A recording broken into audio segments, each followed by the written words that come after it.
Today I want to talk to you about how you can sleep, eat, and work out like a future millionaire. In this channel I talk a lot about investing and how we can grow our net worth over time, and that's all good and well, right? But ultimately, as you know, if you watch my videos, I always end with stay healthy, get wealthy. Stay healthy being the first part, and health is the ultimate wealth, and we have to actively work towards that. Just as much as we work towards growing our investments and overall net worth, our health and energy is what helps us to build bigger businesses, drive more income, and ultimately boost our net worth. And if you don't have that, you have basically nothing. Of course, none of us would mind having the yacht parked somewhere in the south of France or Spain or where have you. But if you happen to be on your own yacht and can't move because you're ill, obese, or any other reason that limits you physically to move, I think that's not the life any of us wish to have. And that's why in today's video, I want to share with you some of the things that I do that really give me maximum energy in my day. And the first one has to do with sleep. In recent times on social media, we heard all about the hustle culture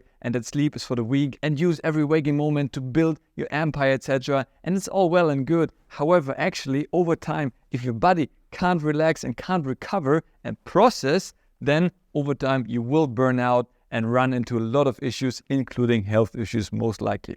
Now, when it comes to how many hours exactly you should sleep, ultimately you need to listen to your own body. For myself, I found that 7 hours is about the sweet spot. Now, of course, sometimes I do end up sleeping 5 hours, but I definitely feel it next day, and I'll try to make a conscious effort to sleep longer the following day to kind of balance it off. Now, it doesn't always work. You can't sleep Monday to Friday 4 hours and on the weekend 20 hours. The body doesn't quite work like that. But I do believe to a certain extent you can catch up in a bit of sleep. But personally, I really feel if I have a constant lack of sleep, definitely my operating system is slowing down. I'm worse at making decisions. I'm more likely to eat bad foods, all these cravings, etc. are coming up. And overall, just things are not going the way they usually go. So for me, sleep is really the top priority. And even, I come to this in a second, I work out every single morning.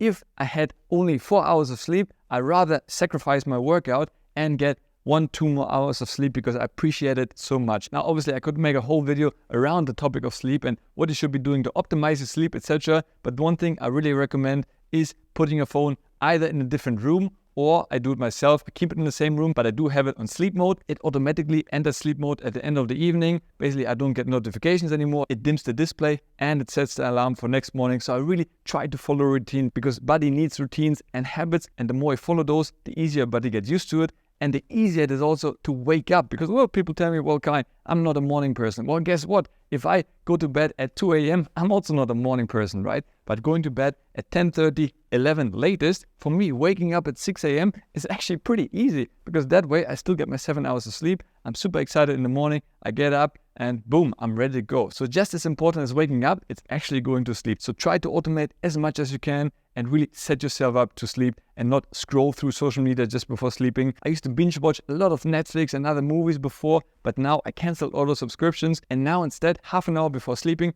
basically I go to bed with my Kindle, I read half an hour and automatically my eyes get tired. I put my Kindle aside, I tell Siri to turn off all the lights and boom, entire apartment is dark. Alarm is set and I'm ready to sleep. Next up, let's talk about food because ultimately food is the fuel that actually fuels you and should give you energy. The same way if you put water into your Mercedes or BMW, you're probably not going to drive very far. The same for your body. If you constantly fuel it with Coca-Cola and McDonald's, most likely eventually you're going to have maintenance issues in your body and you're going to start feeling it, right? There's a reason we have the saying, abs are made in the kitchen. I used to work out like a maniac back in the days, but I would afterwards think I can eat anything and would always overeat, especially on breads and other carbs, and I would always have a belly. But now, since the end of last year, I actually started switching my diet up quite significantly and I started following keto diet for a while. Now I would say I've slowly transitioned to a low carb diet. So now what I eat, basically like I always used to eat, except I cut out all my carbs.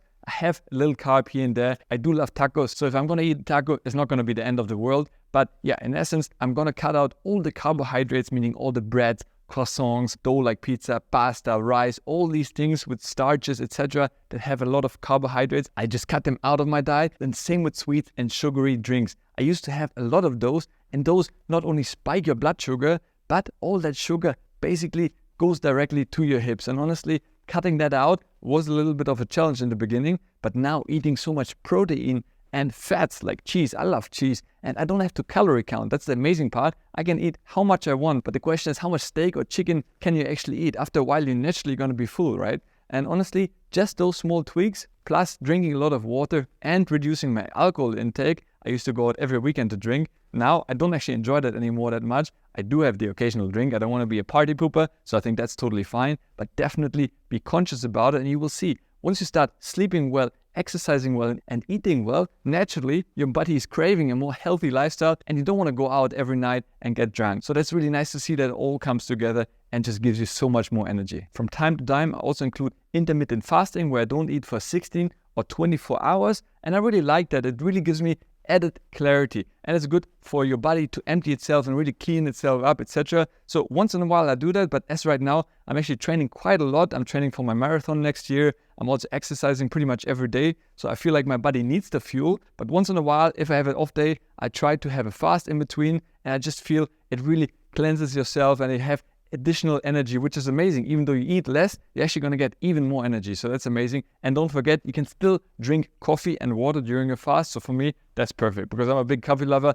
If I had to cut this one out, I couldn't function, but I still drink black coffee, and that's totally fine. And lastly, let's talk about working out. Personally, I work out because it really calms me down and gives me so much clarity. Now, an added benefit to that is, of course, that you lose weight and look in a better shape. Definitely, I mean, that's not bad to have. But for me, the main principle is to get more energy, mental clarity, and just be fit and agile, right? When I see 60-year-old people, struggling to bend down and close their shoes, or they can't walk up a couple of stairs and they start already sweating. For me, that's so sad to see. My personal goal is to live up to 120 years old. So if I want to reach that, I better be fit, healthy, and look after my body. And working out every single day is one of the best goals to get towards. Now, people always argue and say, Guy, you should be doing this exercise, you should be doing CrossFit, you should be swimming. And I always laugh at that, because ultimately I think it really doesn't matter what kind of exercise you do, as long as you exercise. Now, is running better than cycling or lifting weights? Honestly, I just think they're different exercises, and the more different exercises you can put your body through,